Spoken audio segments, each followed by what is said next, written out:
Bismillahirrahmanirrahim. Assalamualaikum warahmatullahi wabarakatuh.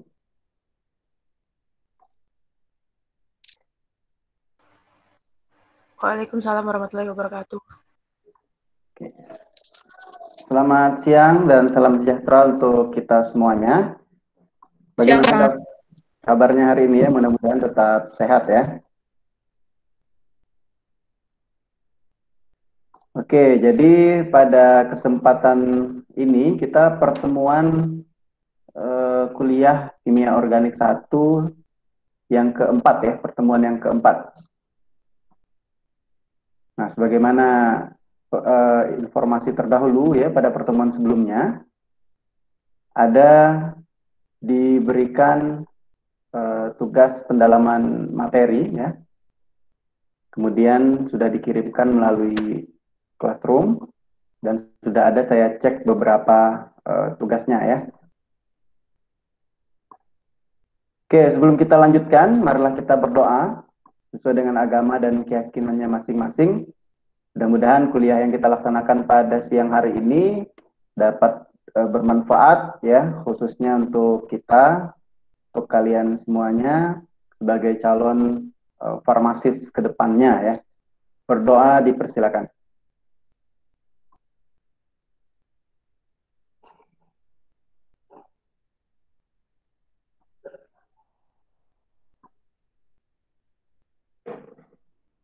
Berdoa selesai.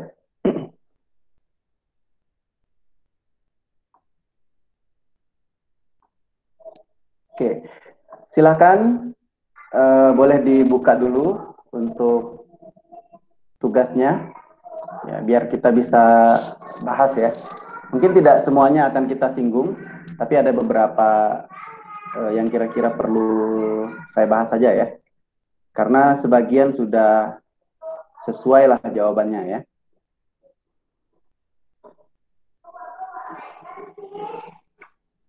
Oke, sudah ya, masing-masing sudah dibuka ya.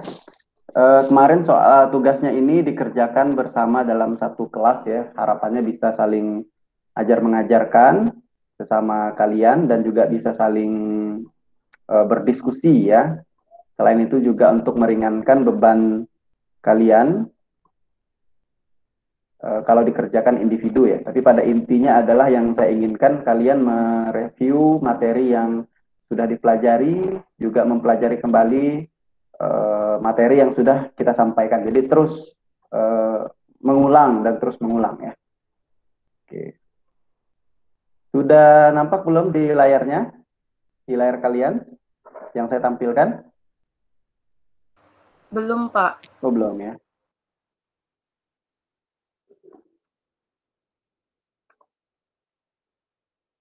Oke. Oke, sekarang sudah ya? Sudah, Pak. Oke. Sudah. Nah, ya. Jadi di sini ada beberapa pemicu ya, ada beberapa soal ya di sini. Yang pertama, kemudian ada yang terlewat kalian melihatnya di dalam slide ya, atau di dalam materi yang saya share. Nah, yang belum kalian singgung itu adalah terkait dengan ini ya, yang kedua ini. Nah, yang ini. Nah, ini ada di tengah-tengah materi ya. Nah, ini yang terlewat tugas yang ini. Kemudian kalian langsung melanjutkan di tugasnya yang ini ya. Oke, itu yang pertama. Kemudian coba kita lihat dari sini. Nah, kalau saya lihat jawaban kalian di sini, saya pikir tidak perlu ada yang kita bahas ya. Mulai dari nomor 1 sampai nomor 8. Gitu ya. Saya pikir jawabannya sudah oke lah. Gitu. Karena ini semuanya adalah pemicu yang kita bahas di dalam materi sebelumnya ya. Kemudian di dalam penugasan kalian ada menambahkan nomor 9 di situ terkait dengan pemutusan ikatan homolitik heterolitik. Ya, mungkin kalian melihat materi saat kalian kuliah tahun sebelumnya ya. Nah, tapi di kali ini saya nomor 9-nya saya hilangkan. Pertanyaan itu masuk di slide yang akan kita singgung pada hari ini. Tapi tidak masalah ya. lebih yang dikerjakan tidak masalah. Tuh.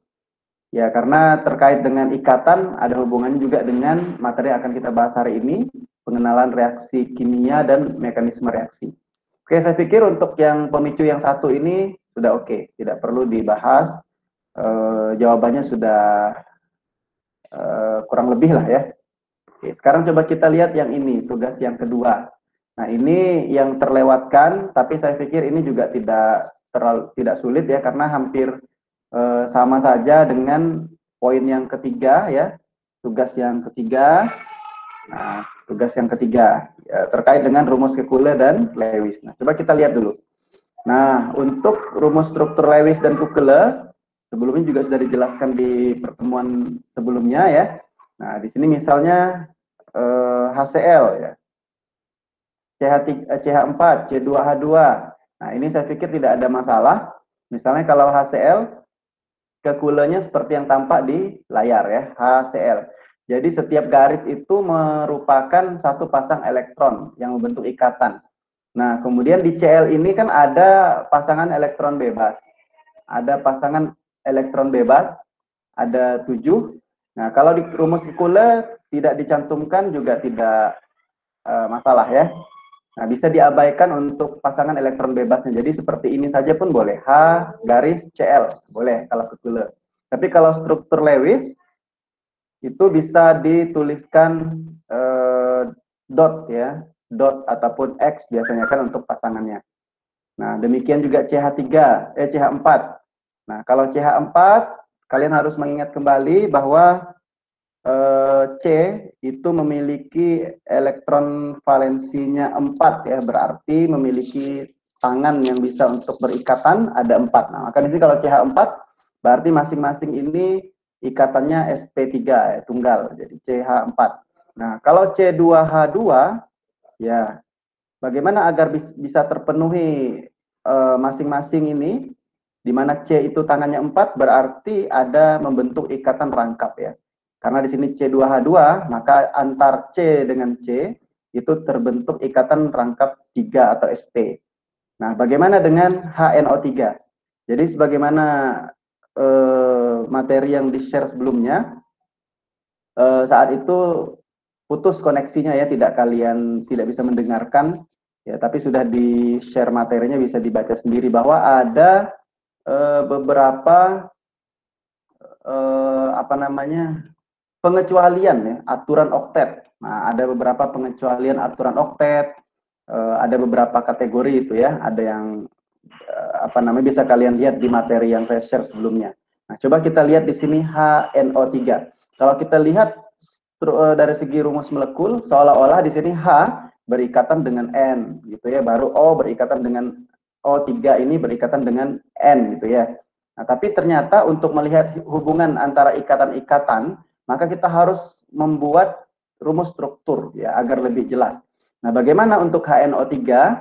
Ya, maka sebelumnya kita lihat dulu kalau struktur Lewis itu tadi digambarkan dengan dot ya, titik-titik. Nah, di mana hubungan antar atom dalam satu molekul atau ion itu menggunakan hanya elektron valensi dari atom yang terlibat.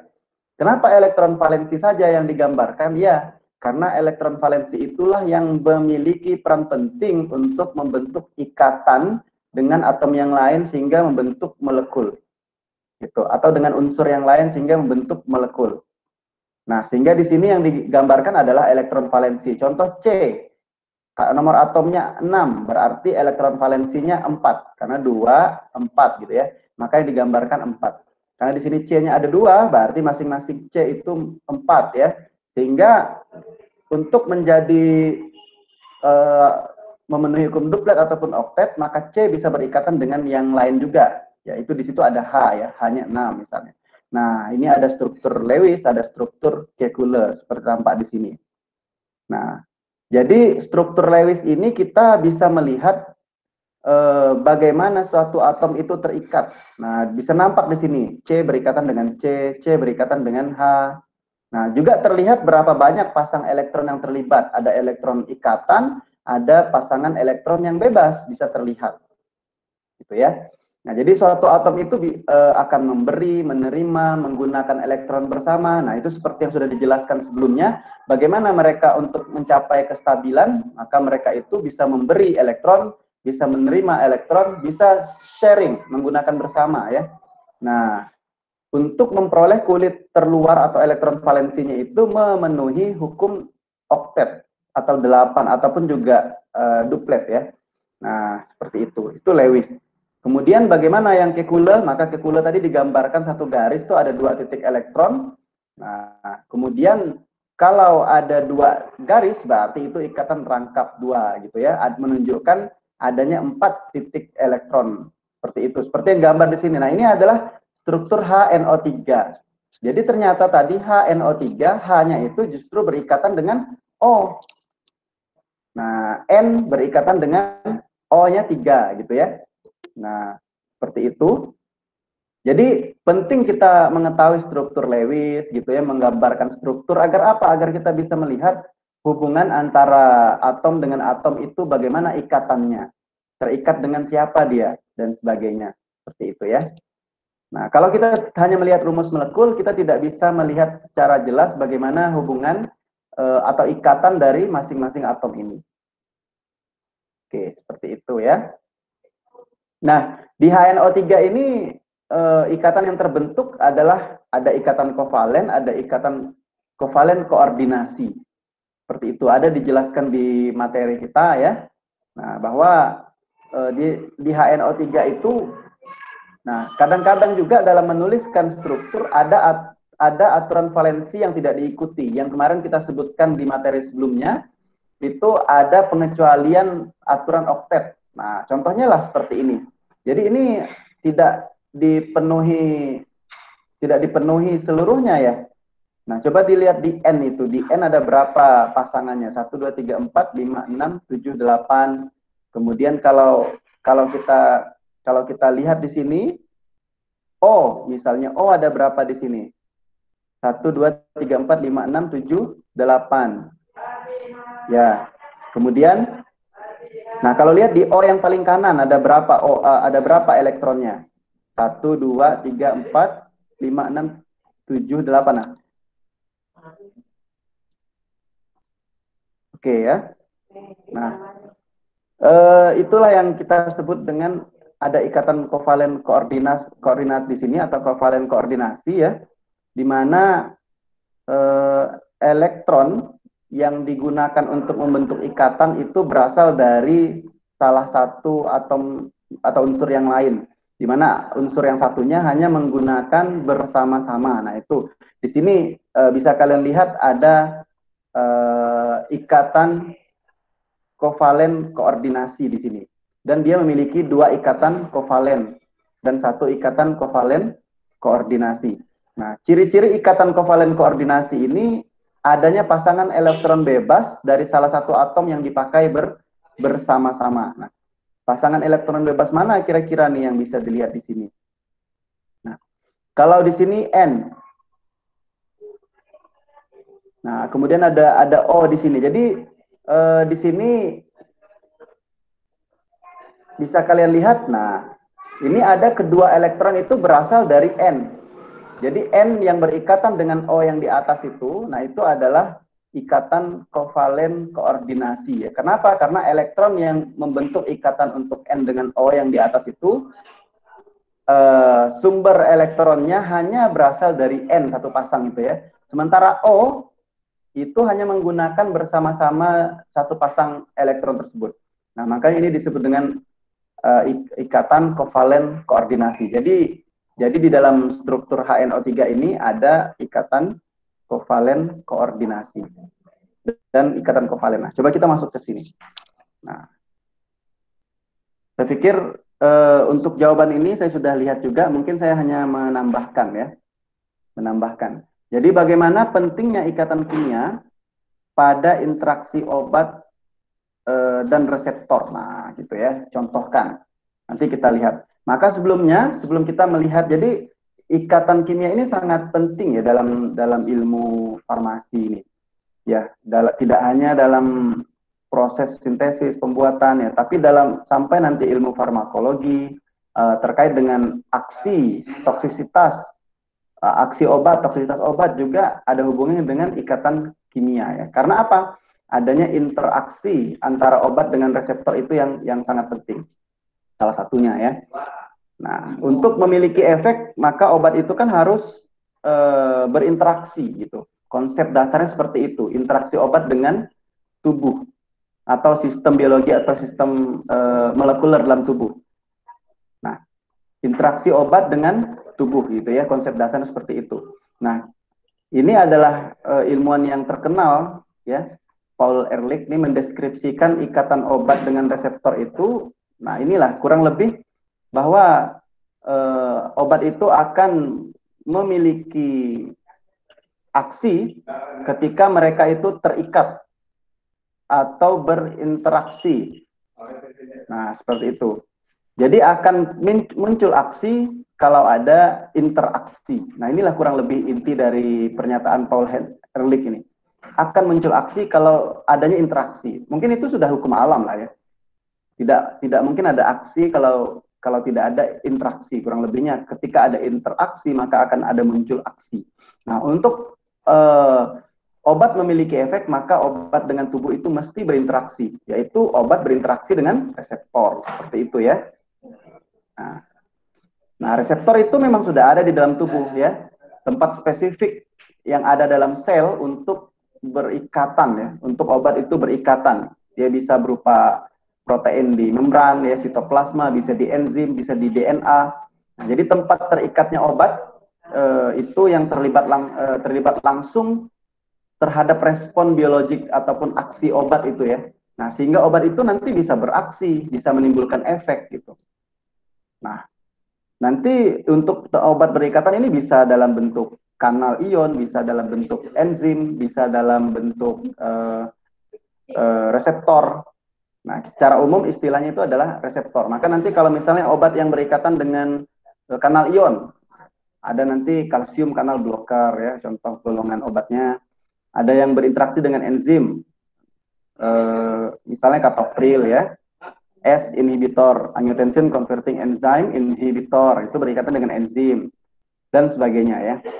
Tapi ya ini ya, aksi dan interaksi, akan muncul aksi karena adanya interaksi. Nah, tidak akan berefek suatu obat itu kecuali mereka harus terikat atau berinteraksi.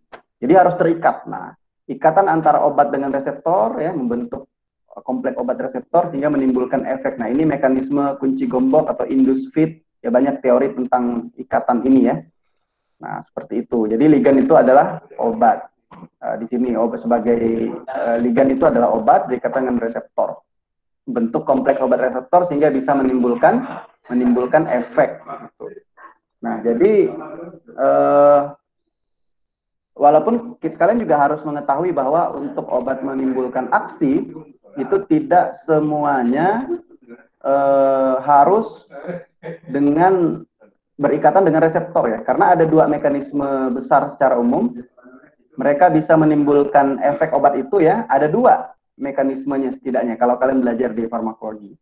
Yang pertama ada mekanisme kerja obat itu yang sifatnya spesifik, dan yang kedua ada mekanisme kerja obat yang sifatnya non-spesifik. Nah, kalau mekanisme obat yang sifatnya spesifik kerjanya, mekanisme kerjanya spesifik itu adalah obat yang berinteraksi, berikatan dengan reseptor sehingga menimbulkan efek.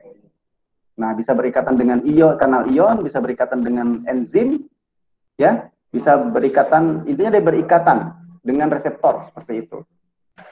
Nah, kemudian sebagian yang lain, sebagian kecil obat itu tidak berikatan dengan reseptor untuk menimbulkan efek.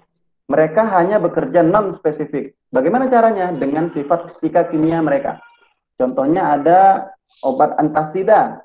Mereka ALOH, MGOH ya, sifatnya basa. Bagaimana dia bisa menetralisir asam lambung? Bukan karena dia berikatan dengan reseptor di dalam tubuh, tapi karena obat tersebut, antasid tersebut ya, bekerja karena sifat kimianya yang basa, sehingga bisa menetralisir asam lambung, bisa mengurangi penyakit mah, seperti itu. Contoh yang lain sukralfat, masih di saluran pencernaan juga. Dia bekerja bukan berinteraksi dengan reseptor yang ada di dalam tubuh, tapi sifatnya hanya melapisi secara fisika Jadi dia menutupi ulkus-ulkus yang ada di lambung. Nah, seperti itu sehingga dia bisa mengurangi atau mencegah semakin parah ataupun kondisi lambung yang terluka atau ulkus tersebut ya. Jadi seperti itulah gambarannya. Ada yang bekerja spesifik, non spesifik. Nah, kita kembali ke konteks ya, konteks soal. Karena tadi pertanyaannya ini, nah bagaimana pentingnya ikatan kimia pada interaksi obat ya dan reseptor ya. Sangat penting ikatan kimia itu ya. Berbagai macam ikatan kimia yang bisa terjadi antara obat dengan reseptor ya, antara obat dengan obat, obat dengan makanan. Ya makanya kita mengenal adanya interaksi obat. Nah, interaksi obat dengan resep, obat dengan obat dengan makanan, obat dengan minuman, obat dengan hasil lab, ya, obat dengan penyakit, bla bla bla. Nah, seperti itu. Maka coba kita lihat. Nah, untuk menimbulkan efek atau aksi, maka obat itu dia berinteraksi atau berikatan dengan reseptor yang sifatnya spesifik, gitu ya, seperti kunci dan gembok tadi ya. Walaupun tadi sudah disampaikan ada obat yang bekerja juga non spesifik, artinya tanpa harus berikatan dengan reseptor, obat bisa menimbulkan aksi atau efek. Nah, tapi secara fisik, bagaimana caranya tadi? Secara fisik ya di permukaan kulit ataupun bisa ya di kulit misalnya, ataupun di gastrointestinal atau di lambung, ya. Misalnya tadi antasid yang menetralisir asam lambung sudah dicontohkan tadi. Ya, jadi sebagian besar obat ya tentunya berinteraksi antara obat dengan reseptor ya, membentuk kompleks obat reseptor sehingga menimbulkan aksi atau efek biologis ya. Nah, jadi interaksi obat dengan reseptor itu kan adalah ikatan molekul obat ya. Nah, pada reseptor yang diatur oleh berbagai macam ikatan kimia ya. Kalian kalau belajar di kimia dasar berbagai macam ikatan kimia itu ya. Ada ikatan kovalen, ada ikatan ionik, ada ion dipol ya. Kemudian ada dipol-dipol, ada van der Waals, ada ikatan hidrogen, ada interaksi hidrofobik, bla bla bla. Macam-macam ya. Nah, dan masing-masing itu memiliki energinya sendiri-sendiri. Nah, kalau kalian lihat misalnya kalau ikatan kovalen itu 40 sampai 140 kilokalori ya per mol. Nah, lumayan ya, lebih tinggi. Kalau ionik 10 kilokalori per mol. Nah, oleh karena itu tadi kovalen itu lebih kuat ikatannya. Karena untuk memutuskan ikatannya perlu energi yang lebih besar tadi. 40 sampai 140. Kalau ionik 10. Kalau ion dipol 1 sampai 7 ya, di bawahnya lagi ionik. Nah, kalau dipol-dipol ya 1 sampai 7 juga. Nah, kalau van der Waals 0,5 sampai 1. Jadi lebih kecil lagi ya. Dari ionik dari ion dipol lebih kecil lagi tadi. Kekuatannya ya van der Waals. Ikatan hidrogen ya sama dengan ion dipol atau dipol-dipol tadi ya 1 sampai 7. Ada interaksi hidrofobik 1 kilokalori per mol. Nah, jadi masing-masing ada. Jadi kalau kita lihat tadi, yang paling kuat interaksinya tadi adalah ikatan kovalen. Ya. Tapi meskipun demikian ya, kebanyakan obat itu yang berguna ya, berikatan melalui penggunaan ikatan-ikatan yang lemah. Jadi sebagian besar obat di dalam tubuh kita itu mereka berikatan dengan ikatan yang lemah. Ya, misalnya ikatan ionik ya, atau yang lebih lemah dari ionik. Jadi memang jarang obat-obat yang berinteraksi dengan ikatan kovalen. Tapi ada obat yang dibuat memiliki ikatan kovalen. Kenapa sih obat dibuat ikatan yang lemah saja mudah putus? Tentunya berbagai alasan lah ya. Semakin kuat ikatannya dengan tubuh, tentunya efek samping juga akan meningkat ya. Nah, itu juga harus dipertimbangkan. Kita mengharapkan efek yang tinggi, tapi toksisitas, efek samping kan kita juga inginnya rendah. Ya makanya obat itu dibuat berikatan tapi lemah gitu. Tidak seperti ikatan kovalen. Tapi ada obat-obat yang dibuat ikatan kovalen. Nah, misalnya kalau obat-obat yang dengan ikatan ionik tuh ada misalnya gugus amino itu ya. Amino terprotonasi pada salbutamol. Nah, kalian tahu salbutamol obat asma. Jadi gugus amino itu terprotonasi pada salbutamol. Nah, atau gugus amonium kuarternar pada asetilkolin. Gugus karboksilat yang terprotonasi pada sisi reseptornya. Jadi gitu ya, ikatan-ikatan ionik ya, sering ya. Nah, kemudian ada juga ikatan polar ya atau ikatan hidrogen. Nah, jadi ikatan obat reseptor itu di lingkungan yang berair ya, di lingkungan air. Nah, ikatan kovalen ini memang lebih kuat tadi sehingga jarang obat itu menggunakan ikatan ini ya, ikatan kovalen. Tapi ada obat-obat yang memiliki ikatan berinteraksi dengan ikatan kovalen. Jadi obat yang mengganggu misalnya apa? Obat yang mengganggu fungsi DNA. Nah, mengganggu fungsi DNA dengan mengubah secara kimiawi ya nukleotida tertentu, misalnya pada mitomycin S ya antitumor. Nah, ini adalah obat-obat yang dibuat dengan ikatan kovalen, misalnya antitumor, antramicin ya atau antitumor, anti kanker.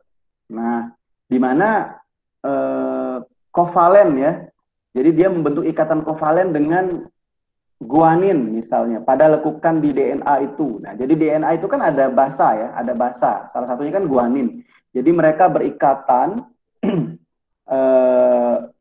berikatan misalnya dengan obat-obat tadi ya.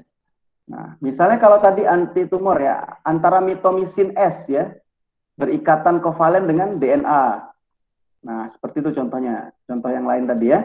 Jadi, bagaimana caranya tadi? Ada mengganggu fungsi-fungsi DNA, mengubah secara kimiawi nukleotida tertentu ya. Misalnya tadi ada mitomycin, antitumor ya, dia berikatan kovalen dengan DNA. Cisplatin, mungkin kalian pernah dengar. Anti kanker. Jadi dia membentuk kompleks logam cis. Ya, kompleks logam cis diamin dikloroplatinum. Nah, ada juga antramicin, suatu antitumor juga. Nah, dia ini yang membentuk tadi ikatan kovalen dengan guanin ya, basa yang ada di DNA. Nah, seperti itu adalah contoh-contoh. Jadi obat-obat seperti yang disebutkan tadi, anti tumor, anti kanker, mereka berikatan dengan ikatan kovalen kuat. Kenapa? Ya, karena mereka, harapannya adalah mereka bisa menghancurkan atau bisa mengganggu DNA atau karena apa? Karena perkembangan kanker atau perkembangan tumor tadi. Kalau ikatannya lemah, ya khawatir tadi obatnya tidak bisa bekerja dengan maksimal untuk menghambat pertumbuhan sel dari tumor ataupun dari kanker tadi. Seperti itu ya. Tapi tentunya efek samping juga meningkat. Ya, tapi ya begitulah. Kita ingin mengatasi tadi penyakit kankernya ya. Nah, sehingga efek samping juga tinggi gitu ya. Tapi demikianlah yang ada ya. Jadi kadang obat-obat seperti itu ya, namanya juga terapi kan kita memilih manfaat yang lebih besar daripada mudorotnya. Dengan kondisi seperti itu, kalau tidak diobati, prognosis penyakit menjadi lebih cepat. Kalau diobati, banyak efek samping yang bisa dirasakan pasien. Ya, maka oleh karena itu, kita syukurilah kesehatan yang diberikan ini, jangan sampai kita menderita penyakit-penyakit tertentu, sehingga kita tergantung kepada obat-obat tertentu, seperti itu ya. Nah, kita lanjutkan. Kita lanjutkan tadi kalau terkait dengan rumus struktur Lewis-Kekule, saya pikir ini tidak perlu dibahas. Sudah di kalian jawab ini adalah jawaban dari kalian yang saya munculkan ya. Nah, kemudian apa lagi? Nah, ini ya. Paling ini nomor 4 saja, ini ada yang perlu ditambah saya pikir. Untuk nomor 4, di sini diminta adalah struktur resonansi dan hybrid yang mungkin dari senyawa berikut ya. Ada N, O, O, O gitu ya. Maka bagaimana struktur resonansi dan hybrid? Nah, yang kalian jawab itu sudah benar ya, sudah oke. Resonansinya. Maka saya ingin menambahkan ada hybridnya. Kalau hybrid, bagaimana hybridnya? Maka kalau ini tadi pertanyaannya, maka hybridnya seperti yang di kiri. Jadi kalau hybrid itu, nah gambarnya itu seperti di kiri. Ada garis di antara, ada garis penuh, ada garis putus-putus di antara tangan-tangan ikatan N dengan O ya. Demikian juga di bawah itu, di kiri dan di kanan yang bentuk hybrid itu ada garis sambung ya, garis putus-putus. Nah itu menandakan mereka itu bisa berpindah elektronnya. Yang putus-putus itu artinya elektronnya bisa berpotensi pindah ke tempat yang lain. Hybrid seperti itu. Contoh yang lain hybrid sini seperti ini. Nah, kalau dia bentuknya siklik, nah hybrid itu yang seperti ini ya, sebelah kiri, bentuk lingkaran. Nah, lingkaran ini menandakan terjadinya resonansi bisa berpindah-pindah ikatan rangkap tunggalnya, sebagaimana yang di kanan itu adalah resonansi. Ikatan rangkapnya seperti ini ya, bisa berganti karena ada perpindahan elektron. Maka kalau disuruh gambar hybrid, digambar bulat gitu. Nah, contoh yang lain lagi seperti ini, ya. Nah, kita lihat dulu ke contoh soal. Kalau kalian menggambarkan seperti ini, ya maka ini adalah struktur resonansi. Nah, bagaimana menggambarkannya? Kalian tinggal lihat saja mana yang kelebihan elektron. Kalau itu kan, yang kelebihan elektron maka dia berpotensi untuk berpindah ke ikatan ya. Membentuk apa? Membentuk ikatan rangkap ya. Maka di sini kalian menggambarkan ada panah dari atas turun itu ya. Maka elektronnya sepasang pindah ke bawah itu, maka yang ditinggalkan menjadi kekurangan elektron sepasang, elektronnya pindah ke ikatan, membentuk ikatan rangkap. Nah, demikian seterusnya. Yang ikatan rangkap bisa berpindah ke oksigen yang masih kekurangan elektronnya di sini, maka bisa pindah ke situ ya. Sehingga apa, oksigen yang dituju oleh elektron maka dia akan bermuatan negatif, ikatan yang ditinggalkan oleh elektron pasang maka dia akan putus, dan seterusnya dan seterusnya. Itulah resonansi. Intinya perpindahan elektron atau perpindahan muatan berputar gitu ya. Nah, bagaimana struktur hybridnya? Maka bisa digambarkan dengan seperti ini. Ada garis penuh, ada garis putus-putus menandakan elektron bisa pindah-pindah. Nah, tapi kalau diminta gambarkan struktur resonansi yang seperti kalian gambarkan itu, ada panah-panahnya ya. Nah, seperti itu. Kemudian ya sebenarnya ini juga oke yang kalian gambarkan ya, karena kalian di sini ada menggambarkan parsial ya, parsial. Jadi maksud kalian parsial di sini sebenarnya kurang lebih lah ya, tapi yang di N itu ada parsial positif ya, parsial positif. Nah, atau bisa digambarkan dengan seperti yang di bawah ini, ada garis nyambung, ada garis putus-putus. Tuh. Nah, jadi seperti ini hybridnya, resonansinya bisa seperti yang di kanan, ada pergerakan elektron. Nah, seperti itu. Yang dituju oleh elektron akan menjadi muatan negatif. Kemudian muatan negatif itu nanti bisa masuk lagi ke ikatan, membentuk ikatan rangkap terus gitu berputar. Nah, itu mungkin yang ditambahkan dari nomor 4. Ini contoh-contoh yang lain juga ini sudah dijelaskan di materi sebelumnya. Nah, bagaimana resonansinya? 1, 2, dan 3 itu adalah bentuk resonansinya. Pertama yang di tengah itu nomor 1 menjadi nomor 2 ya. Karena apa di sini? Ikatan yang ada di tengah, ikatan rangkap menuju oksigen, nah, menuju O, maka ikatan rangkap yang ditinggalkan elektron menjadi putus, jadi tunggal, kemudian elektron yang menuju O itu menjadi muatan negatif. Nah, dan seterusnya yang O yang kelebihan elektron atau bermuatan negatif bisa masuk ke ikatan. Nah, sehingga yang ditinggalkannya kehilangan sepasang elektron, elektronnya menuju ke ikatan, membentuk ikatan rangkap. Dan seterusnya, dari 2 ini juga bisa menjadi 3, demikian juga prosesnya. O yang bermuatan negatif, masuk elektronnya sepasang ke ikatan, membentuk ikatan rangkap, seperti yang di kanan nomor 3 ini. Kemudian ikatan rangkap di nomor 2 ini bisa pindah ke O ya, sepasang elektronnya, sehingga yang ditinggalkan menjadi putus, yang dituju bermuatan O negatif. Dan seterusnya, itulah resonansi ya, perpindahan. Tapi ini yang kita harus perhatikan, bahwa resonansi itu penulisan di atas kertas saja ya, suatu hipotesis. Bagaimana sih elektron itu dia berada dan berpindah-pindah. Walaupun faktanya di sini ya tidak ditemukan ketiganya ini bersama-sama gitu. Mungkin salah satunya saja yang ditemukan. Tapi di atas kertas ini adalah probabilitas, kemungkinan bentuk struktur yang bisa tampak gitu ya. Walaupun hanya salah satu dari ketiga bentuk resonansi ini yang bisa muncul, misalnya seperti itu ya. Nah, kalau nomor 5 saya pikir sudah oke, sudah tidak masalah ya. Saya pikir jawabannya sudah benar lah. Nomor 5 jawaban kalian. Nah, itu resonansi dan perpindahan dari senyawa itu udah oke. Kemudian nomor 6 terkait ikatan sigma, ikatan pi, juga ini contoh yang kemarin ya, di mana satu ikatan rangkap. Nah, di sini contohnya kan kalian diminta untuk etuna, C2H2. Berarti ada rangkap 3. Maka kalau rangkap 3, berarti 1 ikatan sigma dan 2 ikatan pi. Kalau ikatan tunggal kan 1 ikatan sigma ya. Maka kalau di sini jawaban kalian sudah benar ya, karena C dengan C itu ikatan rangkap 3, berarti dia memiliki 2 ikatan pi dan 1 ikatan sigma. Sementara C dengan H ikatan sigma, C dengan H ikatan sigma, ikatan sigmanya ada 2, ditambah 1 jadi ikatan sigmanya ada 3, kemudian tambah ikatan pi-nya ada 2. Jadi jawaban kalian sudah benar ya.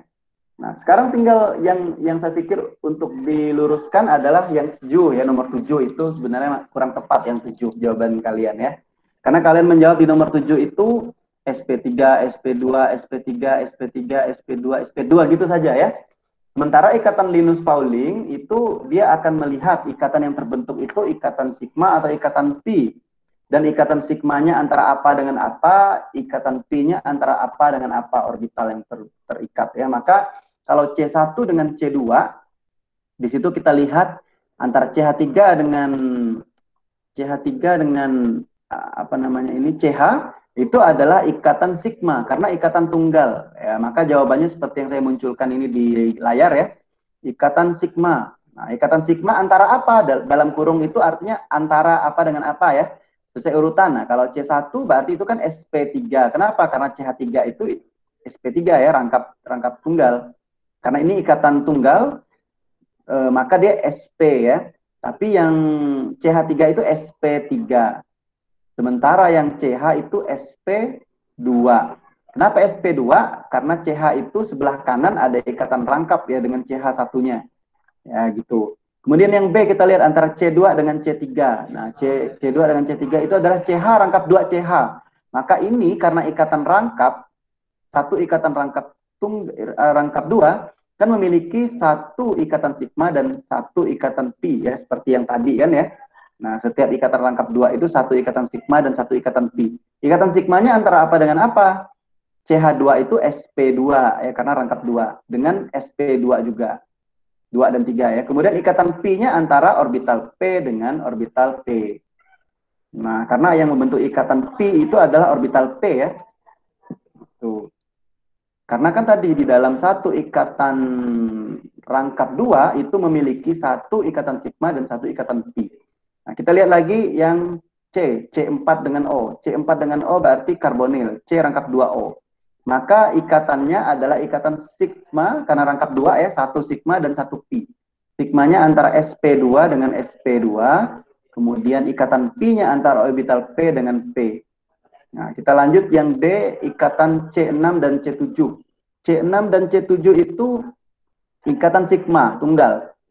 Nah, tapi ikatan C6-nya itu adalah SP. Kenapa SP? Karena di belakang C6 itu yang berikatan dengan C5 rangkap 3. Jadi dia itu adalah SP. Nah, kemudian C7-nya adalah SP3. Itu ya. SP3, CH2 itu SP3. Nah, kemudian kita lihat yang E, CH3 dengan H. CH3 dengan H ya, CH3 dengan H. C3 dengan H. Nah, C3 dengan H ya berarti itu adalah ikatan sigma, yaitu SP2 dan S. Nah, karena H itu kan kita ingat H kan atomnya satu ya. Jadi elektronnya hanya satu, berarti dia ikatan orbital S saja. Jadi kalau yang C itu SP2 karena di belakang C3 itu ada ikatan membentuk ikatan rangkap tadi. Jadi dia ikatan sigma tapi orbitalnya SP2 dengan S. Nah, selanjutnya yang F, C7 dan H. C7 dan H. Nah, ini adalah ikatan sigma. Lihat yang C7 dengan H, berarti itu ikatan sigma karena tunggal ikatannya, yaitu SP3. Jadi C itu adalah SP3 karena ikatan rangkap ya, dan S. Nah, H itu adalah S. Karena apa? H itu orbitalnya orbital S. Jadi SP3 strip S. Nah, seperti inilah menggambarkan ikatan Linus Pauling ya. Oke. Jadi itu saja intinya yang perlu ditambahkan ya. Ada nomor 4 tadi ya, nomor 7 ya. Yang lainnya saya pikir sudah oke lah. Oke, kita lanjutkan ya.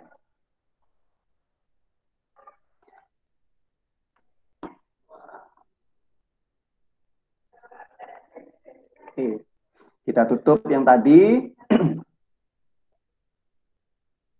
Sekarang kita masuk ke sini. Oke. Jadi ini adalah agenda pertemuan keempat ya. Sebelumnya tadi sudah dibahas salah satunya tentang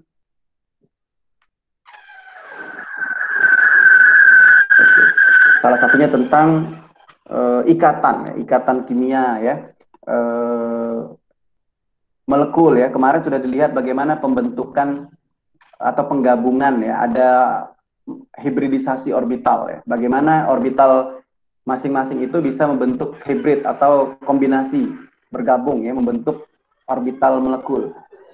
Nah, maka kali ini kita mengenal reaksi organik dan mekanisme reaksi. Maka kalau reaksi pasti ada hubungannya dengan pemutusan ya. Ada ikatan, tentunya ada pemutusan. Ini adalah penting dalam proses mekanisme reaksi. Maka kita akan mengenal pemutusan yang sudah kalian jawab di sebelumnya itu dengan nomor 9 itu ya, yang pemutusan homolitik, ya, pemutusan ikatan homolitik dan pemutusan ikatan heterolitik. Nah, kenapa soalnya saya pindahkan di sini? Karena ada hubungannya juga dengan pemutusan ya, materi ini. Nah, nanti di akhir ya, langsung saja kita lihat pembahasan ini. Maka di bagian akhir, sebelumnya nampak nggak ya presentasinya ini ya? Belum ya? Belum. Oh, tutup ya? Oh, tutup ya? Oh, saya share lagi. Share lagi. Oke. Nah, sini ya. Tadi kita sudah tutup yang tadi ini. Sekarang kita lihat yang ini.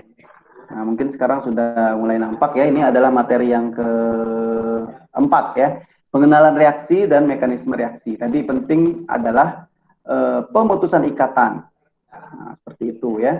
Kemudian nanti kita juga akan mengenal berbagai macam reaksi organik. Karena kita ini sifatnya mengulang, berarti semuanya itu sebenarnya sudah pernah tahu dan sifatnya ini adalah mereview saja ya. Dan tidak kita akan bahas satu persatu dengan detail ya. Mengingatkan saja kulit-kulitnya. Mekanisme dan contoh reaksi. Jadi reaksi-reaksi nanti ada yang kalian kenal itu reaksi adisi, substitusi, ya, radikal, mengenal oksidasi, reduksi, eliminasi, bla bla bla.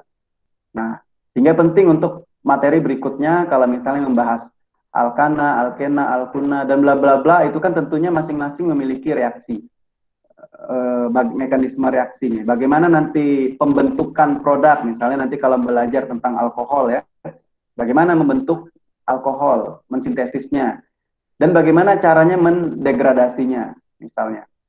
Nah, contoh nanti kalau ada alkohol, ada asam karboksilat, kalau mereka direaksikan akan terbentuk suatu reaksi esterifikasi kan, membentuk ester. Apa ester yang terbentuk?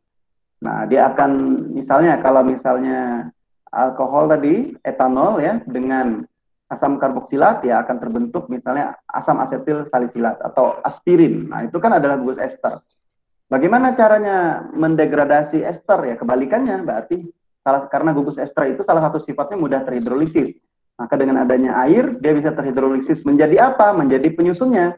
Jadi kalau asam asetil salisilat dihidrolisis maka menjadi asam salisilat gitu ya, dan alkohol seperti itu. Nah, itu sebenarnya sudah disampaikan mekanisme reaksinya di pengenalan kimia organik yang lalu, itu ada reaksinya. Oleh karena itu ada manfaatnya kita belajar gugus fungsi itu, salah satunya dengan penggunaan obat, salah satunya tentang penyimpanan obat agar stabil bla bla bla. Itu sebenarnya sudah disinggung ya, aplikasinya seperti itu. Ya, selain itu tentu saja ilmu ini selain digunakan untuk penyimpanan, mengetahui landasan ilmiah penyimpanan obat ya, penggunaan obat, tentunya memodifikasi obat, membuat obat atau mensintesis obat gitu ya. Siapa tahu nanti ada yang bekerja di industri farmasi atau di lembaga penelitian ya, atau merancang suatu modifikasi struktur, tujuannya untuk meningkatkan aktivitas, untuk menurunkan toksisitas bisa jadi, atau efek samping ya bisa jadi ya. Nah, walaupun tidak mudah dilakukan ya, tidak semudah kita ngomong untuk melakukan sintesis, melakukan modifikasi struktur, banyak sekali. Sekarang sudah ada ilmu komputasi ya, jadi ada apa namanya prediksi secara komputerisasi atau in silico dengan bantuan program. Tapi itu membantu saja ya, membantu bagaimana merancang ya, bagaimana kira-kira ketika dia dikombinasikan. Nah, nanti hasil optimasinya itu bisa dibuktikan di eksperimen. Walaupun kadang di in silico, di komputer lain ya, sepertinya bagus. Ketika dicoba di eksperimen, di lab, belum tentu semudah itu. Banyak faktor-faktor X, faktor pengganggu yang bisa menyebabkan gagalnya reaksi ya. Kalau di komputerisasi kan semuanya dibuat faktor X-nya hilang ya. Itu banyak faktor lah, tapi itu membantu. Oke, nanti di bagian belakang ada tugas di rumah. Nah, jadi sebelum kita belajar, maka di sini adalah setiap pertemuan selalu saya berikan tugas di rumah dan satu kelas saja ya. Tujuannya apa? Biar mereview materi yang sudah dipelajari dan belajar mandiri di rumah membaca. Tujuannya satu, biar nanti ujian itu sudah nyicil sebenarnya dari sekarang belajarnya, tidak dekat-dekat ujian baru buka materinya, ya. Nah, jadi ini adalah ramalkan hasil reaksi dan tuliskan mekanisme reaksinya dari beberapa soal-soal di bawah ini ya. Misalnya adalah seperti ini. Nah, silakan nanti bisa diramalkan bagaimana hasil reaksinya dan tuliskan mekanisme reaksinya. Nah, seperti itu. Apa hasilnya? Kalau hasil tinggal tulis aja hasilnya apa. Kalau mekanisme baru step by step. Ada panah-panahnya mekanisme itu ya. Arahnya kemana, sehingga jadi hasilnya. Ini contohnya, soalnya ya. Kemudian ini ditentukan, termasuk reaksi adisi apa masing-masing reaksi ini. Nah, inilah yang nanti akan kalian kerjakan. Nanti coba kita lihat ya. Nah, adisi apa nih? Adisi kan macam-macam. Nanti coba kita singgung. Nah, di sini tinggal lihat saja, ada kata kuncinya, ada HCl, ada H2O, ada HBr, ada Br2. Nah, ini adalah kata kunci untuk menentukan jenis reaksi adisi itu. Oke ya. Kemudian sebelahnya ini ada alkena dan ada reaksi adisi ya. Nah, tuliskan mekanisme reaksi. Kalau tuliskan berarti ada panah-panah elektronnya mengarah kemana. Nah, kalau adisi, kata kuncinya ada yang kalian ingat-ingat lagi, Markovnikov ya. Ingat-ingat ada Markovnikov kalau adisi itu. Oke, selanjutnya ini juga diramalkan hasilnya. Kira-kira kalau di sini ada senyawa direaksikan dengan reaksi tertentu yang ada tanda panah, kira-kira jadi apa ya dia? Nah, gampang sekali nih. Ini reaksi adisi saja nih semuanya ini. Cuman adisi apa tergantung. Ada HBr, ada Cl2, ada Br2, bla bla bla. Ini kira-kira adisi apa ya? Nah, kalau adisi ingat-ingat Markovnikov. Apakah nanti bagaimana? H-nya masuk kemana? BR-nya masuk kemana? Ingat-ingat. Kalau salah masuk, hati-hati nanti ada anti Markovnikov. Itu ya, itu kata kuncinya. Nah, kemudian selesai ya, alkana dan sikloalkana. Nah, itulah tugasnya tadi beberapa. Maka kita coba lihat materi kita. Nah, jadi saya berikan dulu gambaran di belakang biar punya gambaran, biar bisa gambaran endingnya gimana. Itulah tadi. Nah, maka kita coba lihat di sini. Nah, kita mengenal reaksi kimia. Oke ya. Jadi reaksi kimia itu proses yang tidak hanya terjadi di senyawa kimia di lab saja, itu perlu ditekankan. Kita belajar reaksi kimia, kalian di biokimia juga belajar. Ada reaksi kimia yang terjadi di dalam tubuh. Tidak hanya kita kalau mendengar reaksi kimia tuh di lab, senyawa sintesis, tidak semuanya. Tapi dalam tubuh kita juga terjadi reaksi kimia. Contohnya apa? Mensintesis hormon, mensintesis enzim.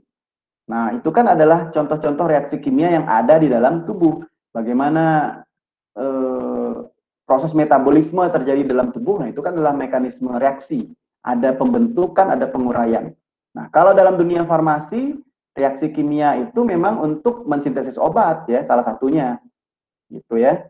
Nah, penting untuk ilmu sintesis obat ini atau memodifikasi struktur ya. Nah, tidak selalu membuat obat baru, tapi bisa juga memodifikasi struktur. Oleh karena itu perlu ya kita belajar tentang reaksi kimia ini, maka yang pasti terjadi ya pada reaksi kimia itu adalah pemutusan ikatan antara dua atom yang tadinya mereka berikatan biar stabil ya, tapi dalam reaksi kimia adanya pemutusan ikatan. Gitu ya. Nah, nanti bisa pemutusannya homolitik ataupun heterolitik yang sudah kalian jawab sebelumnya. Nah, apa sih sebenarnya kedua jenis pemutusan ikatan itu? Maka pemutusan ikatan sigma, nah ikatan sigma tadi kan sudah kita singgung ya. Ada homolitik, ada heterolitik. Nah, kalau homolitik berarti pemutusannya antar dua atom yang terikat itu hasilnya sama atom yang dihasilkan.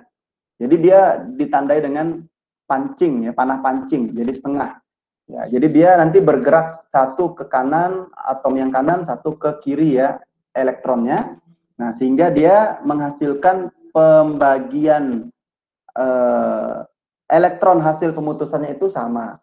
Nah, yang dihasilkannya nanti adalah atom radikal ya, karena dia memiliki satu elektron yang apa namanya, yang tidak berpasangan karena adanya pemutusan tadi ya, dia membentuk radikal. Nah, itu kata kuncinya ya.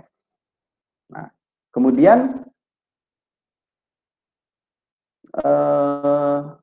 kalau heterolitik ya hasil pembagian pemutusannya, hasil pembagian elektron hasil pemutusan tidak sama. Karena apa? Ada yang diberikan sepasang ke kanan, ke kiri tidak dapat sama sekali gitu ya. Jadi tidak sama. Dan yang terbentuk tentunya ion. Gitu. Jadi yang kelebihan elektron sepasang akan membentuk ion negatif, anion, yang tidak mendapatkan pembagian elektron hasil pemutusan tentunya bermuatan positif atau kation. Nah, seperti itu ya. Dan panahnya panah penuh. Jadi paling tidak perbedaannya itu. Nah, itu yang paling penting dalam mekanisme reaksi, ya tentunya ada pemutusan ikatan tadi. Di sini juga sudah ditampilkan beberapa contoh, misalnya homolitik. Nah, C dengan A. Maka setelah dia putus, maka jadi C radikal dan A radikal. Kalau heterolitik tadi dihasilkan ion, maka kalian akan mengenal ada istilah karbokation. Kalau lihat di baris kedua itu ada C+, nah itu adalah karbokation, artinya karbon yang bermuatan positif. Kalau karboanion seperti yang gambar bawah itu C-nya bermuatan negatif, itu karboanion atau karbanion. Nah, itu perlu diketahui dulu ya. Nah, kalau pemutusannya heterolitik C dengan A, maka dia akan membentuk karbokation C+ ya, plus amin. Nah, jadi ada terbentuk ion positif, ion negatif. Atau bisa juga C- plus A+.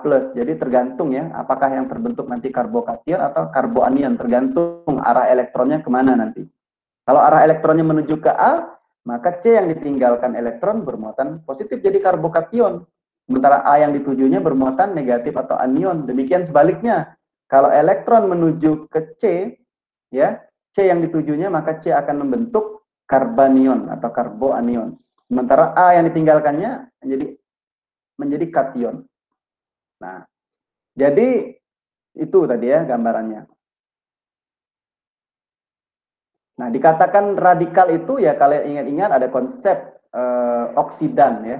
Nah, dia itu radikal artinya spesiesnya itu memiliki elektron yang ganjil ya, tidak berpasangan, dia ganjil. Nah, sehingga reaktif radikal ini. Ya, makanya radikal bebas itu ya reaktif.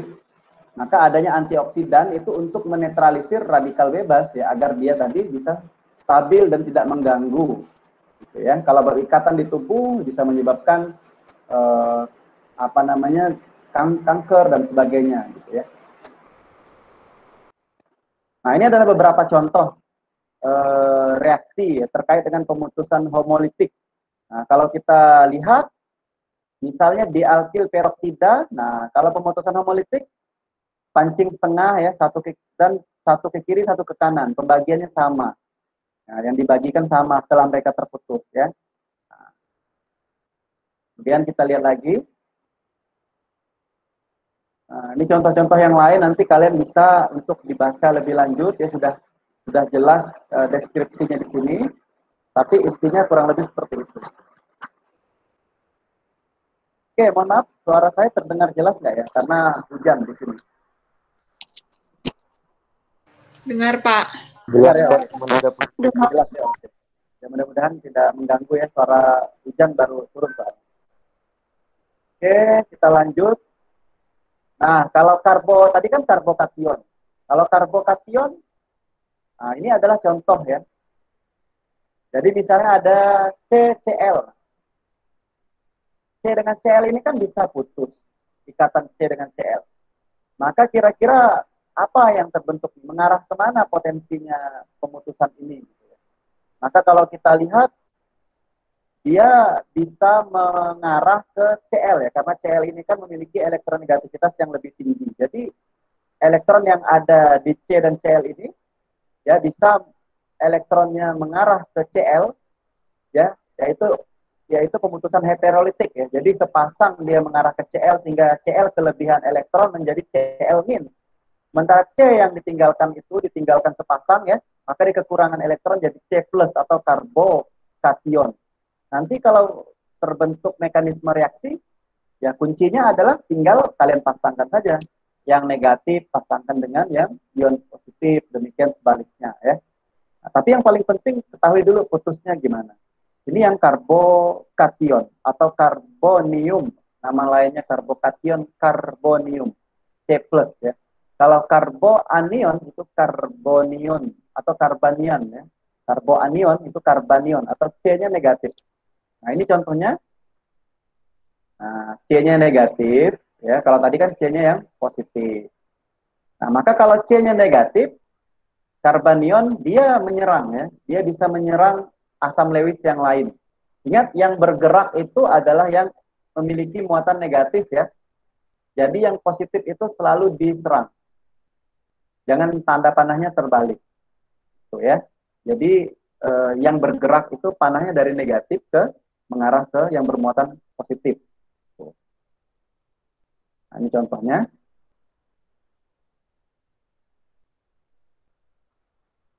Nah, ini tadi beberapa istilah ya, sudah ya, ada karbokation, karbanion, harus kenal dulu itu.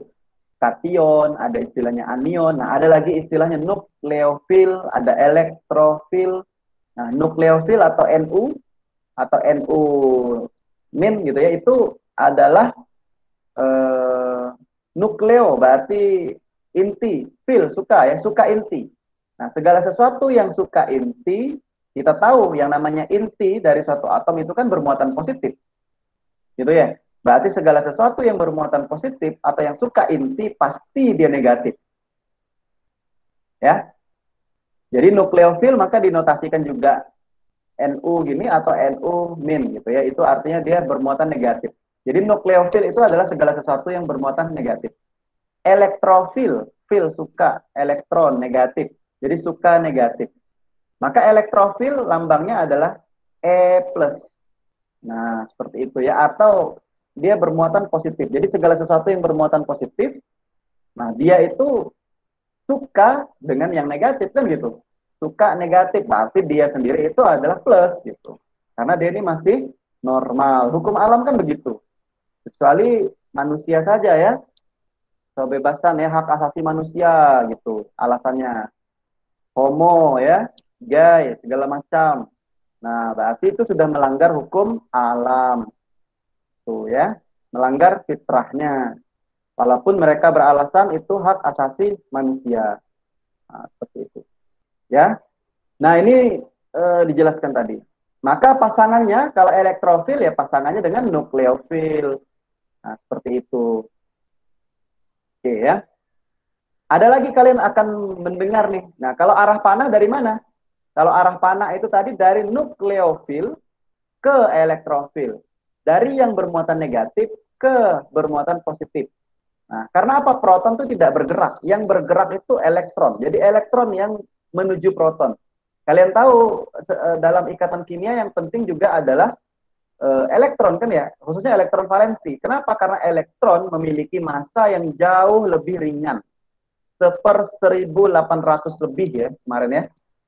Masanya dalam SMA, maka dia lebih mudah untuk bergerak ke sana kemari. Logikanya seperti itu. Maka elektronlah yang mengejar proton, bukan sebaliknya. Nah, ada juga kalian mendengar istilah polar, non polar gitu ya. Jadi ini kan istilah-istilah saja ini.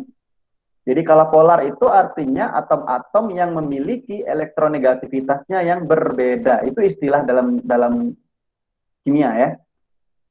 Artinya mereka memiliki momen dipol. Nah, jadi kalau polar itu kan kalau kita dulu di sekolah SMA, sorry ya, wajah saya mungkin gelap ya karena mati lampu di sini. Eh, Polar kita tahunya yang segala sesuatu yang larut air gitu. Ya. Padahal tidak selalu larut air gitu ya. Tapi secara umum memang demikian. Air gitu. Tapi pengertian polar itu artinya atom-atom yang memiliki elektronitas berbeda. Nah, mereka memiliki momen dipol, misalnya H2O. Ya, H2O itu kan H dengan O, O itu memiliki momen dipol. Jadi memiliki elektronegativitas yang beda. O itu elektronegativitasnya tinggi, parsial negatif ya. H itu punya potensi parsial positif. Nah, gitu ya. Makanya kalau menggambarkan struktur H2O, kalian gambarkannya biasa kan HOH lurus gitu ya. Tapi sesungguhnya kalau apa namanya geometrinya itu adalah dia tidak lurus tapi membentuk sudut gitu. Kenapa itu? Tadi karena ada itu tarik menarik sebagaimana yang pernah saya ilustrasikan dulu, bagaimana menarik kita menarik orang gitu pakai tangan. Nah, tentunya kalau kita menarik itu kan kita akan mengutuk atau membentuk momen dipol itu ke arah yang memiliki elektronegativitas yang tinggi atau yang menarik ya. Kalau kita menarik ke arah depan ya maka yang kita tarik akan menuju ke kita gitu ya. Maka dia akan membentuk sudut gitu ya. Kalau kita menarik kan seperti itu. Nah, demikian juga dengan struktur-struktur ini ya. Nah, kalau nonpolar itu dia elektronegativitasnya tuh tidak berbeda jauh atau hampir sama ya. Jadi begitu dia. Nah, jadi kalau polar berarti memiliki momen dipol. Karena apa? Antar atom yang berikatan memiliki elektronegativitas yang beda. Kalau nonpolar hampir sama. Nah, ini pemutusan ikatan. Nah, jadi kalau pemutusan ikatan tadi ada ikatan sigma yang putus, ada homolitik, ada heterolitik. Kemudian pemutusan ikatan pi. Nah, kalau pemutusan ikatan pi itu mudah ya. Nah, kenapa? Karena adanya tarikan kekuatan dari elektronegativitas dari atom tersebut. Jadi ikatan pi itu mudah putus karena adanya elektronegativitas yang berbeda. Nah, gitu ya, mudah putus dia. Nah, misalnya atom oksigen, gitu ya, contoh di bawah ini karbonil, maka elektron akan mengarah ke oksigen itu tadi karena O lebih tinggi daripada maka kecenderungannya akan menuju O yang di atas itu. Sehingga O bermuatan delta negatif, yang bahkan C bermuatan delta atau nah, ini contohnya. Kemudian, nah ikatan pi itu akan putus secara total ya. Jadi ikatan pi-nya akan putus secara total bila ya elektronegativitas oksigen dinaikkan. Jadi ini kan putusnya satu dulu ya, satu putus ya. Jadi yang putus itu tadi mengarah ke O, O-nya akan bermuatan negatif, sementara C-nya yang ditinggalkan bermuatan positif. Nah, kemudian ikatan pi itu akan putus secara total bila elektronegativitas oksigen itu dinaikkan. Bagaimana caranya? Diprotonasi. Diprotonasi berarti adanya penambahan H. Ditambah dengan segala sesuatu yang memiliki H gitu ya. Maka ketika H itu berikatan dengan O atau O itu terprotonasi, maka ikatan karbonil itu tadi bisa putus. Kenapa? Karena oksigen ini elektronegativitasnya akan semakin tinggi, akan semakin meningkat karena terprotonasi. Nah, ini ada protonasi. Nah, itu jangan heran ya, artinya ada penambahan sesuatu yang bermuatan proton ya. Oke. Nah, ini adalah contoh pemutusan heterolitik dan pemutusan homolitik. Tadi sudah dijelaskan. Untuk penjelasannya lebih rinci, kalian bisa membaca tulisan yang ada di bawahnya. Ini adalah narasi, tapi intinya sudah kita jelaskan tadi ya. Ada gambar 1 yang di atas, ada gambar 2 yang di bawah. Nanti bisa dibaca lebih lanjut. Jadi heterolitik itu membentuk ion, ya. Homolitik membentuk radikal. Heterolitik ke salah satu arah saja panahnya dan panah penuh. Sementara homolitik ke 2 arah. Jadi pancing ke tengah ya, Anda pancing. Nah, ini adalah narasinya lebih lanjut. Kita nanti ya.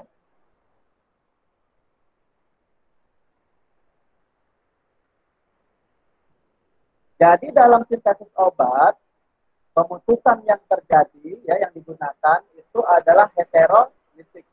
Jadi nanti di dalam mekanisme selanjutnya itu yang banyak disinggung adalah heterolitik. Seperti itu ya. Tentunya untuk menjadi putus secara heterolitik ada perlu agen ketiga. Nah, mungkin yang kita sebut nanti ada katalis seperti itu ya. Jadi ada orang ketiga lah. Sehingga 2 pasang sejoli ini bisa putus ya. Karena adanya agen ketiga yang nanti mengganggu ikatan mereka. Nah, ikatannya heterolitik. Nah, ini contohnya ya. Narasinya juga sudah ada saya siapkan di sini ya. Nah, ini misalnya pemutusan ikatan antara atom A dengan atom B yang awalnya berikatan.